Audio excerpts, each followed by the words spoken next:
Nos va a presentar el tema. Ella estudió en la UABC Tijuana, la licenciatura de Medicina. Su residencia la hizo en la Unidad de Medicina Familiar 97, de aquí de Tijuana, Baja California. Tiene una maestría en Psicología Familiar, un diplomado en Gerontología. Es médico adscrito de la UMF 7, encargada de la materia de familiar en los residentes de esa unidad y pues la actual tesorera de nuestra asociación. Doctora, adelante con su tema. Muy buenas noches, compañeros y amigos médicos familiares. Es un gusto para mí el estar en esta noche compartiendo la penúltima sesión del 2021. El tema, como bien nos dijo nuestro presidente, el doctor Wilfrido, se denomina Introducción al Estudio de Salud Familiar. Como sabemos o recordamos, es un tema que por su complejidad y por su extensión difícilmente podemos abordar en una presentación de 35-40 minutos. Por ello, estamos analizando la posibilidad de efectuar el próximo año un curso taller teórico práctico con la intención pues, de fortalecer estas áreas de oportunidad que tenemos, no solamente como médicos ya operativos, sino también los residentes próximos a egresar. Bien, y además pues lo hacemos con la intención, puesto que está próximo el examen de certificación el día 4 de diciembre del 2021. Antes de comenzar, me gustaría leerles esta pregunta que en un momento se le hizo al doctor Ian McWhinney, el cual fue médico de familia originario de Inglaterra y el cual emigra hacia Canadá y es donde desarrolla la mayor parte de su trabajo en este ámbito de la medicina familiar. Esta pregunta también los invito a la autorreflexión. Muchas veces nos enfrascamos en el día a día, tenemos nuestras ocupaciones a nivel personal, pero también es importante voltear a ver, pensar, reflexionar qué fue lo que nos llevó a elegir esta bella especialidad, ¿no? Y qué estamos haciendo para fortalecerla y dignificarla en el día a día. La pregunta es, ¿qué significa para ti ser médico familiar? ¿Qué significa para todos ustedes, para cada uno de nosotros? Y él responde, para mí significa una relación de incondicionalidad con nuestro paciente, la cual solo terminará con la muerte de alguno de los dos, con la separación geográfica o bien por un consentimiento mutuo de médico y paciente. Y agrega que para ser un buen sanador es importante estos requisitos: estar implicados en el proceso, conocer a la persona, a nuestro paciente, es una escucha activa, además conocernos a nosotros mismos. Esta frase pues la retoma el Consejo Mexicano de Certificación en su página, en su portada, en su página oficial. Es una frase que ustedes pues los invitamos a que se familiaricen, visiten, naveguen en esta página, en la cual de manera puntual están los requisitos y especificaciones para presentar nuestra certificación o bien la recertificación. En esta página, pues en una de las, voy a poner aquí el puntero, no sé si lo alcancen a ver aquí. Bueno, en esta página existen una serie de pestañas en las cuales en la número 4 es la de certificación. Aquí nosotros vamos a acceder si estamos a punto de certificarnos en esta área de medicina familiar para conocer o leer bien los requisitos. Asimismo existen una serie de documentos descargables que se van a requerir. Dentro de ellos, pues la guía del estudio de salud familiar y pues una serie de documentos que se requieren para presentar este requisito, ¿no? También encontramos el área de vigencia de certificación o recertificación, la cual también tiene sus especificaciones y que ahorita en un momento vamos a revisar. Bueno, continuando con la siguiente... perdón, es que tenía ratito que no. A ver, vamos a darle a la que sigue.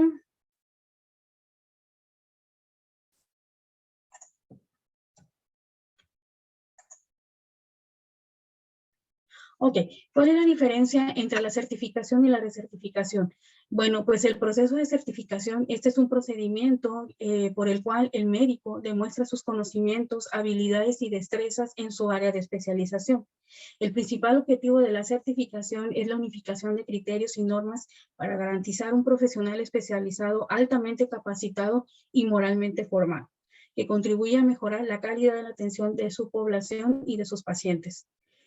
¿Quiénes son los aspirantes a una certificación? Pues son los médicos especialistas en medicina familiar cuya vigencia de certificación ya haya sobrepasado más del tiempo estipulado.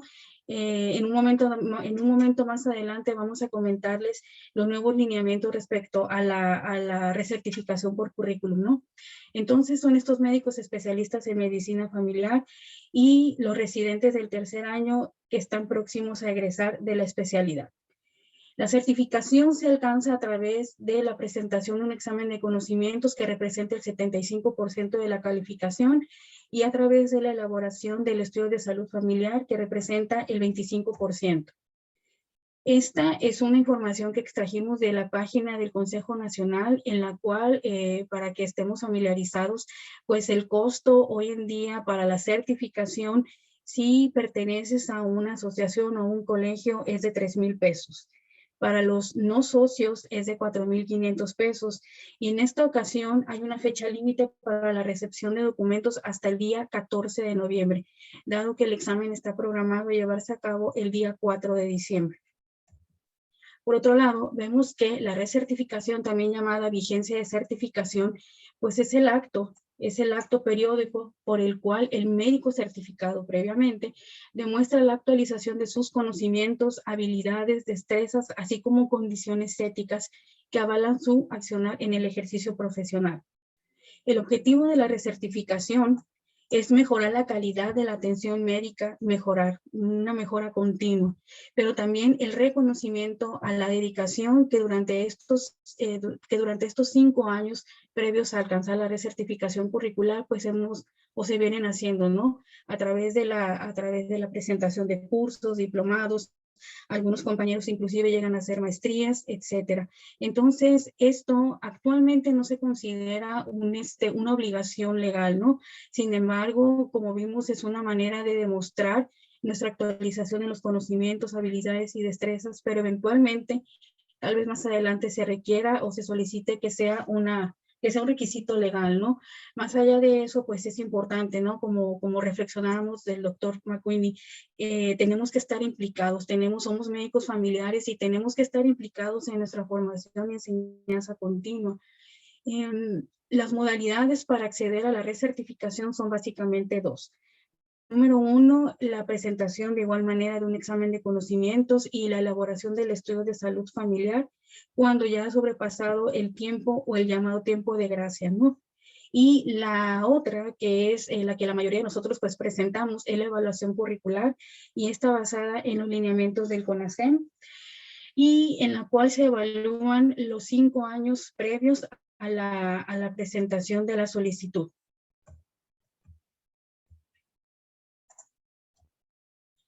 De igual manera, aquí les ponemos un screenshot de lo que es la convocatoria para los médicos que están próximos a recertificarse.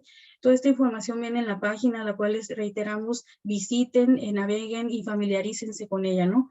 Pero básicamente aquí lo que resalta es que el costo de la recertificación, de igual manera para los miembros asociados, es de 3,000 pesos, mientras que para los no socios es de 4,500.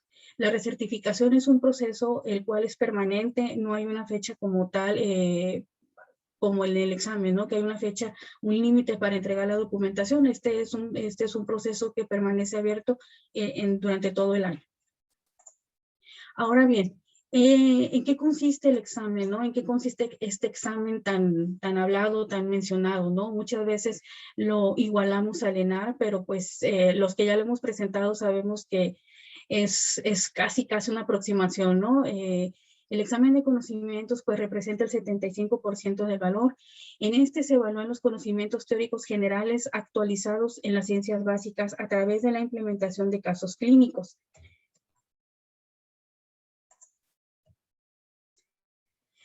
El fin de semana tuvimos la oportunidad, algunos de los miembros del Consejo de la Asociación de Especialistas en Medicina Familiar, tuvimos la oportunidad de estar en esta reunión que se llevó a cabo de manera virtual con algunos, con la mayoría de los miembros de los diferentes colegios y asociaciones, con personas representativas, entre ellas pues la presidenta del Consejo Nacional, el doctor Gamet, que es el presidente de la Federación de Especialistas. Y pues dentro de los datos muy críticos y muy sensibles que nos presentaban fue precisamente estos resultados que se obtuvieron en el último examen de certificación, el cual se llevó a cabo el pasado 25 de septiembre. En el cual fue presentado por 688 médicos. El porcentaje de hombres fue de 38.5%, mientras que el de mujeres fue de 61.5%. En total fueron 688 médicos sustentantes. Aquí uno de los puntos para reflexionar es precisamente lo que nos decía el doctor José Luis Huerta González, que como bien sabemos pues es uno de los médicos punteros o de los médicos que nosotros admiramos durante nuestra formación como especialistas en el libro, ¿no? Entonces el doctor nos decía que de estos 688 médicos, el 75% eran médicos residentes próximos a egresar y que tan solo el 25% eran médicos familiares. Entonces, él hablaba de esas estrategias que se tienen que buscar para promover la certificación, que si bien sabemos es un requisito para egresar, no hay tanto problema. Se tiene que trabajar aún más en la vigencia de certificación. ¿Por qué? Porque tristemente en este 2021 tan solo, aquí les ponemos, 18 médicos familiares se recertificaron a nivel nacional. Entonces, pues es un área de oportunidad que tenemos para reflexionar. Somos médicos familiares y a veces, desafortunadamente, pues la mayoría trabajamos en instituciones y sabemos el tiempo tan limitado que tenemos. Y no es que no queramos hacer medicina familiar, es muy difícil, es muy complejo. Sin embargo, muchos de ustedes en sus unidades, o algunos más bien, tienen médicos residentes a su cargo. Siempre está la posibilidad, nos decía el doctor Huerta, lejos de invitar a un especialista, un subespecialista a sus pláticas, inviten, fomenten los temas de familia. Entonces, de ahí la inquietud de presentarles estos resultados y este tema. Avanzando con los resultados que nos presenta el doctor Huerta, pues de los 200 reactivos que se presentaron o que conforman el examen, pues estos 200 reactivos se dividen en 8 módulos y de los peor evaluados o de los más bajos evaluados fueron precisamente el de ginecología con un 67%, mientras que el módulo de familia representaba el 67.9% de la calificación. Están mejor evaluados los médicos que presentaron el examen en áreas como geriatría, urgencias médico-quirúrgicas y en el área de la salud mental. Entonces, pues ese es un punto que tenemos que considerar, sobre todo la gente que estamos implicados en la enseñanza y obviamente también como médicos operativos, ¿no? El próximo examen a llevarse a cabo está programado para el día 4 de diciembre. Es el 61º examen de certificación de medicina familiar. Y este está programado para llevarse a cabo en la Ciudad de México de forma presencial a las 10 de la mañana en 2 sedes, en la oficina del Consejo Mexicano de Certificación y en la Academia Nacional de Medicina. Y quien lo desee lo podrá presentar de acuerdo a sus necesidades vía internet. Como recordamos, es un examen que está conformado por 200 reactivos, los cuales están distribuidos en casos clínicos que tendrán 3 opciones, una, la correcta y 2 distractores. La duración del examen es de 3 horas y media, 1 minuto aproximadamente por reactivo. Y los módulos que se van a evaluar son el módulo de familia, que le dará un peso de 30% de la calificación. El segundo módulo es el de medicina interna, pediatría, ginecología, que le dan un puntaje del 40%. Urgencias médico-quirúrgicas y salud mental es el tercer módulo con un 20% de la calificación. Y el cuarto módulo a evaluarse es el de geriatría y el de administración con un 10%. Como vemos, los módulos de familia y el de medicina interna, pedia y ginecobstetricia siguen encabezando pues la principal puntuación del examen. Ahora bien, otra de las partes que se consideran parte de nuestras competencias como médicos familiares es precisamente esta, el estudio de salud familiar, al cual le dan una calificación o un puntaje del 25%. El examen, el estudio de salud familiar, pues describe el conocimiento que nosotros como médicos familiares o bien como médicos en formación tenemos sobre la estructura y dinámica de la familia. Ello con la intención de lograr una mayor comprensión de la situación que afecta no solamente al individuo, sino también a su familia. la búsqueda de factores de riesgo, pero también protectores, la búsqueda de sus redes de apoyo y obviamente con la intención de ser una guía para priorizar los problemas de salud que atañen a esa familia. Como recordaremos, la familia, según el psiquiatra Ackerman, nos decía que la familia es la unidad básica en la cual se da la salud y la enfermedad. Hemos estado como médicos inclinados a examinar al individuo, al paciente, como una entidad aislada e intacta en este llamado modelo biomédico, ¿no? Dejando de lado el importante papel que juega la dinámica familiar en la vida de este paciente, ¿no? Y muchas veces sabemos que la dinámica familiar es donde se gesta y donde se perpetúa la enfermedad. Por ello es importante pues conocer, realizar este tipo de actividades. Es una competencia de nosotros como médicos familiares. La salud familiar es entonces un proceso único e irrepetible. Está en un continuo equilibrio y cambio. Y esta se construye a diario, no es algo estático, es algo que tenemos que trabajar cada uno de los miembros de nuestra familia. La salud familiar puede considerarse como la salud del conjunto de los miembros de la familia y se va a expresar en cómo funciona la familia, su dinámica, sus interacciones, qué capacidad tienen para afrontar las crisis normativas y paranormativas que se van presentando en el desarrollo de su ciclo vital y en qué si cumplen o no sus funciones. Bien. Agregando aquí uno de los comentarios del doctor Huerta, pues él nos dice que el estudio de salud familiar representa el talón de Aquiles del médico familiar. Somos médicos familiares en formación, operativos, y sigue siendo un punto crítico, lo describe el doctor Huerta, como médicos. Sabemos que el cirujano opera, el traumatólogo opera, el internista analiza, y nosotros pues tenemos que demostrar esta capacidad, y es lo que a veces pues tendemos a sacarle la vuelta, ¿no? Recordemos que el talón de Aquiles pues es una expresión que se refiere al punto débil de una persona, de un objeto o de una situación. El estudio de salud familiar es un marco de referencias para investigar la relación que existe entre la salud de la familia y la enfermedad y la manera en que se deberá abordar su manejo integral. Entonces, es un marco de referencias y una guía. Es una parte importante del cuerpo de conocimientos y competencias exclusivas del médico familiar. Ninguna otra especialidad médica ni ninguna otra profesión lo efectúa.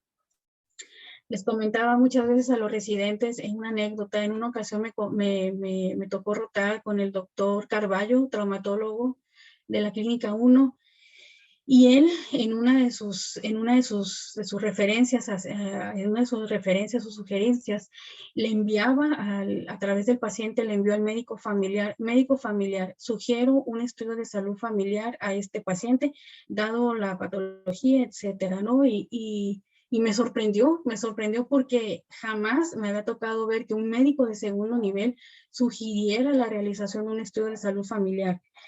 Pero pues investigando, el doctor nos comenta que su esposa pues es médico familiar. Entonces, de ahí que pues también es importante sensibilizar, promover en nuestros médicos de segundo nivel que también nosotros podemos llevar a cabo esta serie de acciones, ¿no?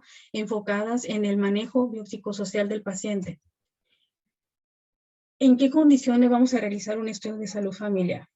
Pues son diversas, ¿no? Principalmente bien sabemos que son aquellas situaciones críticas que se consideran en muchas ocasiones normativas, pero sobre todo en las paranormativas, y en las cuales muchas veces el paciente y la familia están estancados y no reconocen que tienen estas habilidades, estas fortalezas para afrontar, adaptarse y salir adelante de la crisis.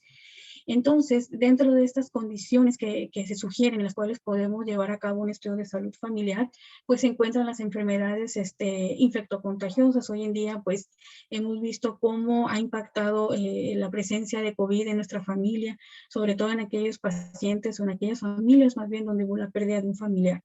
Enfermedades de tipo genético, en las crónico-degenerativas, en las cuales muchas veces la falta de terapéutica, la falta de un progreso se debe principalmente a la falta de apoyo, a esas redes de apoyo familiar que muchas veces están ahí, son invisibles o que no existen. Entonces tenemos que indagar por qué se está dando esta falta de adherencia, ¿no? Ante situaciones también críticas como la presencia de enfermedades inesperadas, cáncer, SIDA, infartos, también en alteraciones psiquiátricas, problemas psicosociales como el alcoholismo, adicciones, embarazos en adolescentes, embarazos no deseados, situaciones de delincuencia, aquellos pacientes también hiperfrecuentadores de los servicios de salud que vemos de manera reiterada en nuestra consulta, ¿no? Y obviamente también alguna adherencia terapéutica deficiente. Sin embargo, también es importante comentar que no solamente son candidatas a realizarse un estudio de salud familiar las familias con ciertas patologías, sino también las familias pues que prácticamente van a un control de crónico degenerativos. Todas las familias, no existe una familia funcional, todas tienen cierto grado de disfunción. Es un mito que existe la familia funcional, todas en un momento dado experimentamos una disfunción. Experimentamos crisis, entonces toda familia es sujeta de un estudio de salud familiar para buscar precisamente estos factores de riesgo y protectores, ¿no? Los cuales se tendrán que jerarquizar y elaborar un plan adecuado de trabajo, que incluye obviamente los niveles de prevención primaria, secundaria y de rehabilitación si fuese necesario. Y en una de sus presentaciones el doctor Huerta pues nos hace la pregunta, ¿existe una receta para llevar a cabo el estudio de salud familiar? Y esta imagen pues es tomada de en uno de los congresos a los cuales hemos tenido la fortuna de verlo presentar sus magistrales temas, y él pues precisamente nos hace esta pregunta, ¿existe una receta? Y la realidad es que sí. Afortunadamente, el Consejo Nacional de Medicina Familiar para su certificación, existe una guía, la cual fue revisada y modificada en mayo del 2008. Esta ya existe desde ese tiempo, la cual se revisó en esta segunda reunión del Consejo Académico de Medicina Familiar, celebrado en Guadalajara, Jalisco, en el 21º Congreso Nacional de Medicina Familiar. Entonces, el estudio de salud familiar lo deberá presentar todo aquel aspirante a certificarse y el médico a recertificarse, siempre y cuando no sea por cuestión curricular. Nos comentaba la doctora el día sábado, la doctora Minerva, que si tú tienes un currículum que consideres no alcance, y obviamente que también existe una guía para que vayamos cubriendo esta serie de documentos, y si no nos llegara a alcanzar el puntaje o quisiéramos incrementar el puntaje, podemos realizar un estudio de salud familiar. Aquí en esta diapositiva pues les pongo también la captura de pantalla de esta guía de estudio de salud familiar que ustedes pueden encontrar en la página oficial del Consejo, la cual estuve revisando y está más amplia o está más detallada en comparación con otras, ¿no? Básicamente la simbología sigue siendo la misma. Como les comentaba previamente, el hablar sobre el estudio de salud familiar en una sesión de 35-40 minutos realmente pues es poco probable, ¿no? Sin embargo, voy a tratar de abordar los principales requerimientos de acuerdo a esta guía que nos otorga el Consejo Mexicano, ¿no?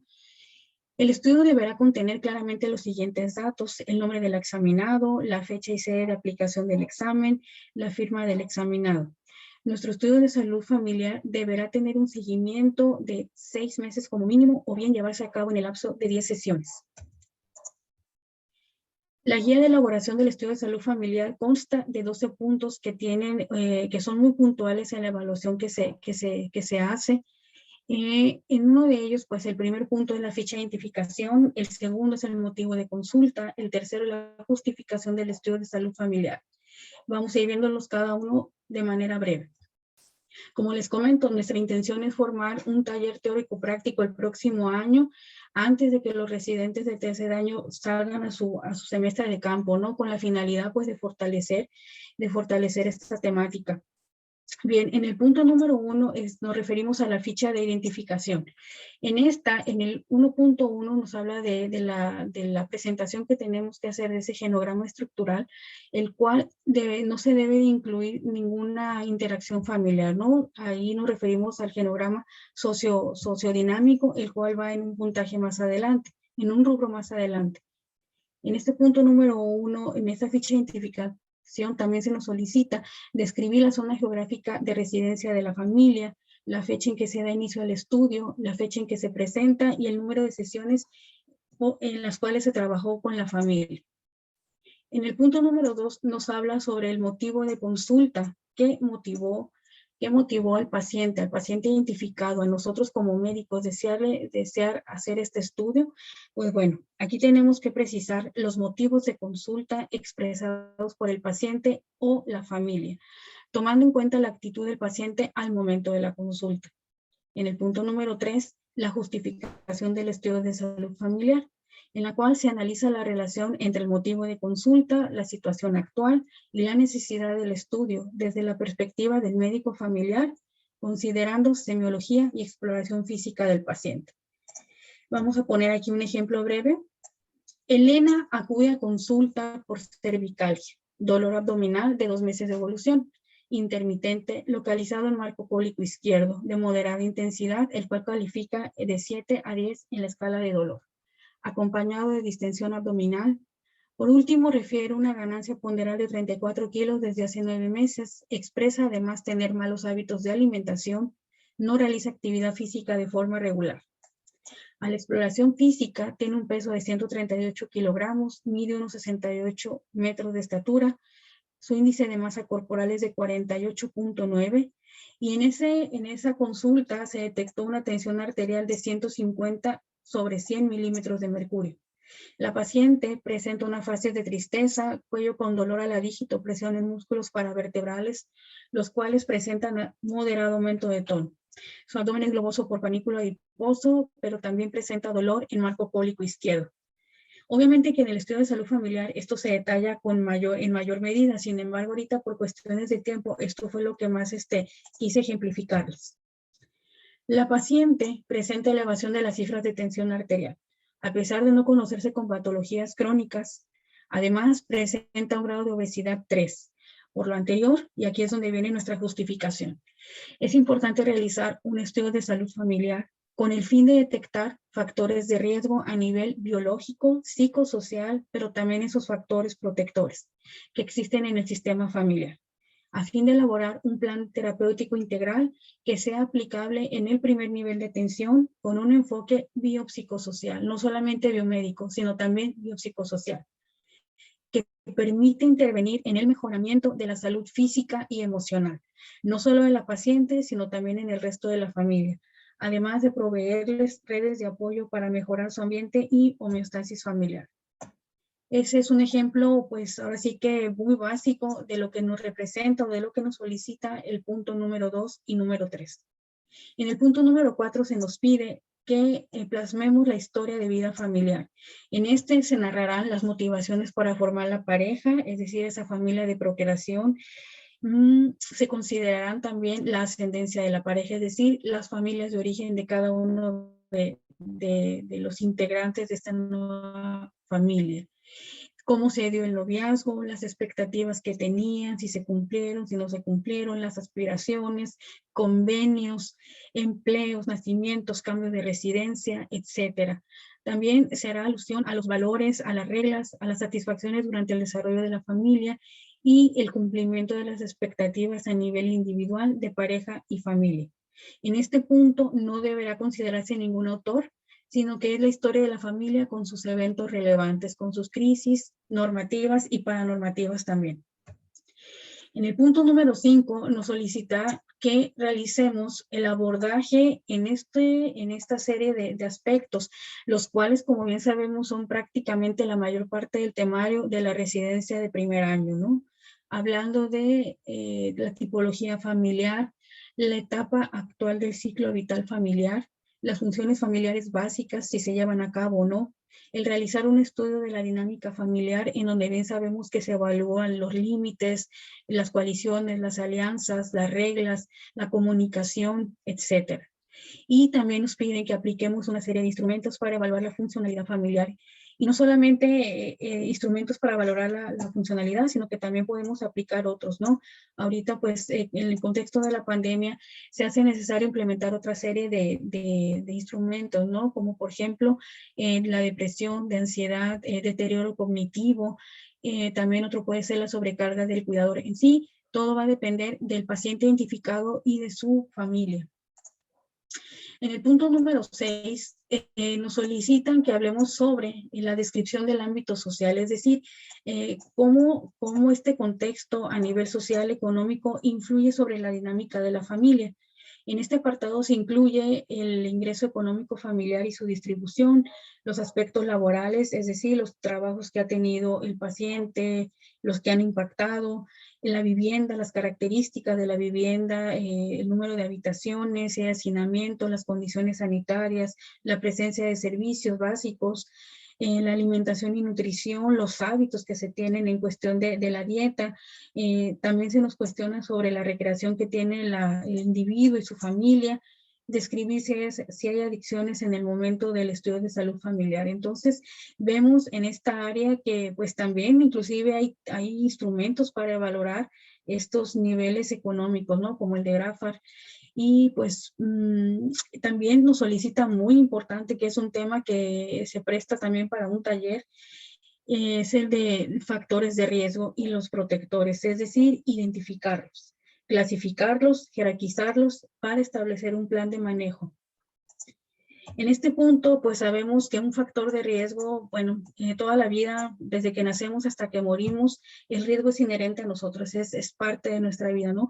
El riesgo son aquellas características o circunstancias detectables en individuos o grupos que se asocian con la probabilidad de experimentar una enfermedad o bien un accidente. Los factores de riesgo los quise representar con esta imagen, ¿no? Tenemos que identificarlos, tenemos que torearlos, tomarlos de los cuernos, enfrentarlos y trabajarlos. Estos factores de riesgo se clasifican o pueden ser a nivel biológico, a nivel ambiental, a nivel sociocultural, económicos, los estilos de vida, servicios de salud, es decir, si hay oportunidad y calidad en la atención médica. Pero pues como les comento, este es un tema pues que también es un tema muy complejo, muy amplio de trabajar. Nada más se los quise mencionar, ¿no? También tenemos los factores protectores que tenemos que identificar, es decir, esas fortalezas que tiene la familia, ¿no? Y que actúan como amortiguadores frente a la aparición de conductas de riesgo y los cuales van a disminuir la probabilidad de que ocurra el riesgo. Entre estos, pues, por citar algunos, valorar estos vínculos que existen en la familia, ¿no? El involucramiento de los padres, las disciplinas adecuadas, normas claras de conducta, los estilos de crianza positivos, fortalecimiento y desarrollo de habilidades personales y sociales de los hijos, también el estilo de comunicación positiva. Entonces, estos factores protectores, pues tenemos que indagarlos porque muchas veces la familia ni siquiera es consciente de cuáles son estos mecanismos de afrontamiento y que tienen esas habilidades para sobrellevar la crisis y adaptarse. Bien, los factores de riesgo, entonces, ¿qué vamos a hacer con ellos? Haremos un inventario. Haremos un inventario de los factores de riesgo, los cuales vamos a clasificar a nivel biológico, ambiental, familiar, sociocultural, económico, estilo de vida, etcétera. Aquí nos dice, tenemos que hacer un inventario, identificarlos, jerarquizarlos en base a su trascendencia, magnitud, etcétera, que también es un tema que pues es algo complejo y es algo amplio de manejarlo. Pero eventualmente, si gustan, lo podemos llevar a cabo, ¿no? Y en base a la jerarquización que se haga de estos factores de riesgo, pues se deberán establecer objetivos de trabajo, ¿no? Objetivos de trabajo, metas, y estarlos evaluando de manera periódica. En el punto número 7 nos habla sobre el diagnóstico familiar. Se deberá hacer un diagnóstico familiar a nivel biopsicosocial de forma integral en base a toda la información que hemos recabado del punto número 1 al punto número 6. Se elaborarán entonces diagnósticos a nivel individual, familiar y social, en donde se va a involucrar no solamente a la familia, al médico familiar, sino también al equipo de atención a la salud, que afortunadamente pues la mayoría de nosotros en nuestras unidades contamos, ¿no? Con el servicio de medicina preventiva, nutrición, trabajo social, dental y psicología en algunas unidades, ¿no?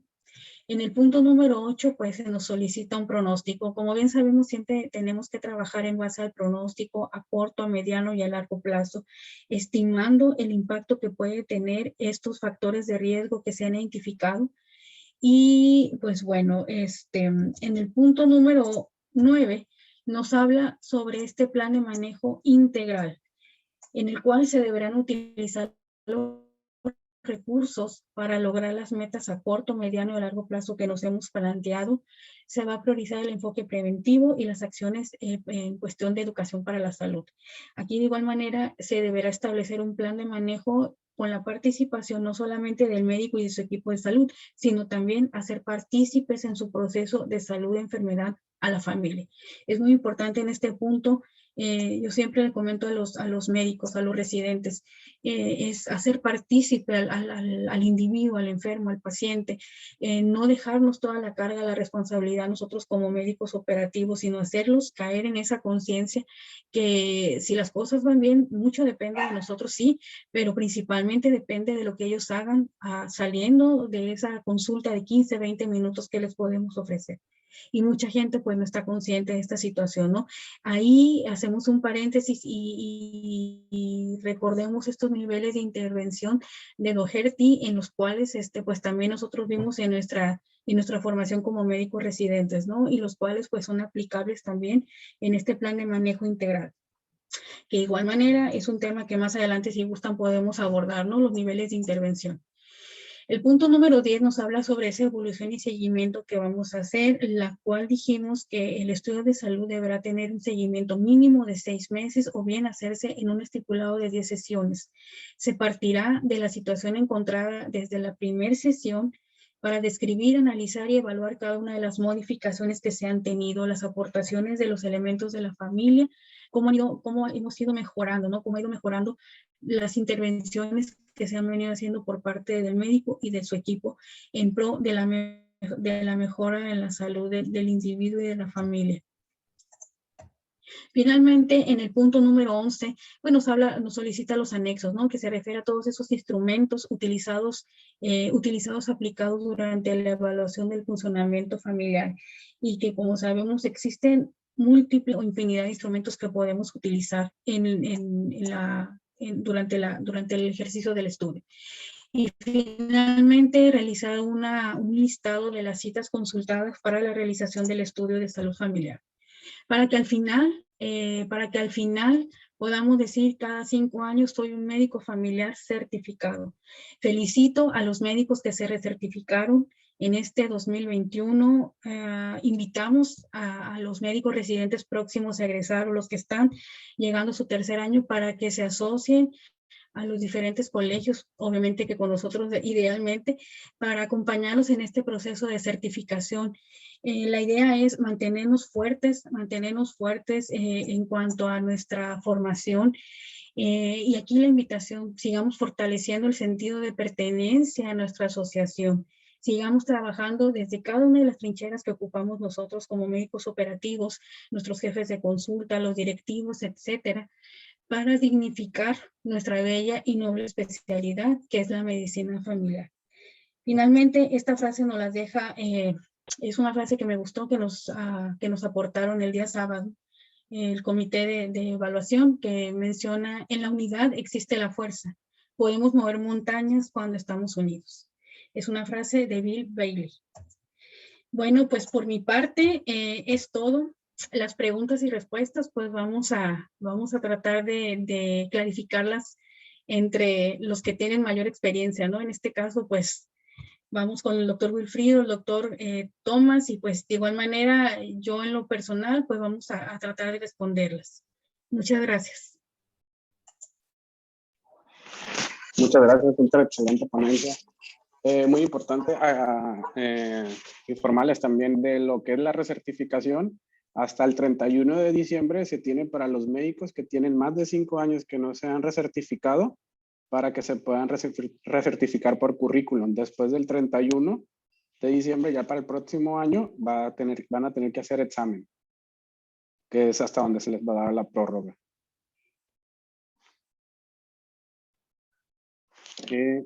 También, no sé si tienen alguna pregunta sobre esto, sobre el tema de la doctora.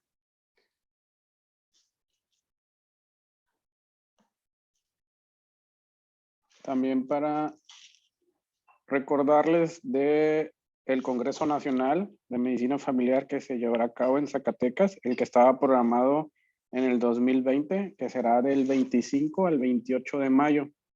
Los que ya tenían pagado el congreso, pues se les respetará. Su inscripción va a ser presencial y va a ser virtual, cualquiera de las dos modalidades. Y el cóctel de bienvenida será el día 25 de mayo. Doctor Tomás, ¿algo que tenga que agregar? Sí, también por ahí compartimos que hay el evento, pues es el evento magistral, que es el evento mensual que hace la federación. Es este sábado, por ahí lo mandé al grupo de WhatsApp de socios para que se registren quienes estén interesados en entrar a la sesión, ¿no? Es este sábado, y la verdad, creo que es a las 5 de la tarde hora de México, a 3 de la tarde hora de aquí de Tijuana, si no me equivoco. Y recuerden que esos también tienen valor curricular, nada más que el valor curricular lo van a dar a final de año supuestamente. Les enviarán un total de horas en las que estuvieron entrando y se estuvieron registrando a las sesiones, ¿no? Es eso. Teníamos, ya mencionaste lo de Zacatecas, y como comentaba el doctor Wilfredo, lo de la recertificación para aquellos que tienen más de un año de que se les venció su certificación, pues están todavía en la oportunidad de poder recertificarse por currículum. Entonces, pues aprovechar la oportunidad. Si es que no quieren hacer examen, si desean hacer examen, pues ya no hay ningún problema, no lo pueden hacer cuando quieran. Pero sí es importante mantenerse certificado, porque aunque la institución, a los que trabajamos en institución, no nos obligan, ante la ley sí estamos obligados como médicos especialistas a estar certificados, ¿no? No podemos ejercer sin una certificación que nos avale. Entonces sí es importante pues mantener nuestra certificación, además que obviamente pues eso nos avala también como médicos actualizados, y es importante tenerlo, ¿no? Así es. Pues si no tienen ninguna pregunta, gracias a la doctora Patricia con su excelente ponencia, muy buen tema, excelente desarrollado. Entonces, nos vemos por aquí para la próxima sesión en el mes de diciembre. Si no tienen ninguna duda, hasta aquí le dejamos. ¿Algo que agregar, doctora? Yo nada más les recuerdo registrar su asistencia. Les puse en el chat el enlace para que puedan registrar su asistencia a la sesión. Recuerden que siempre nos ayuda, para aquellos que no son socios, obviamente pues sus comentarios nos interesan, y para los socios pues, también llevamos el registro de las asistencias en el año. Acuérdense que final de año, a principios de año, realmente les mandamos su constancia por a quienes entraron a más del 80% de las sesiones. Entonces, esta la llevamos únicamente por medio del enlace de Google Forms. Entonces, para que registren su asistencia, ¿no? Ahí está en el chat, pero de aquí de Zoom, no de los socios, no del WhatsApp. Y ya están también próximas a salir las anualidades para el próximo año. Estén pendientes, luego se las publicaremos.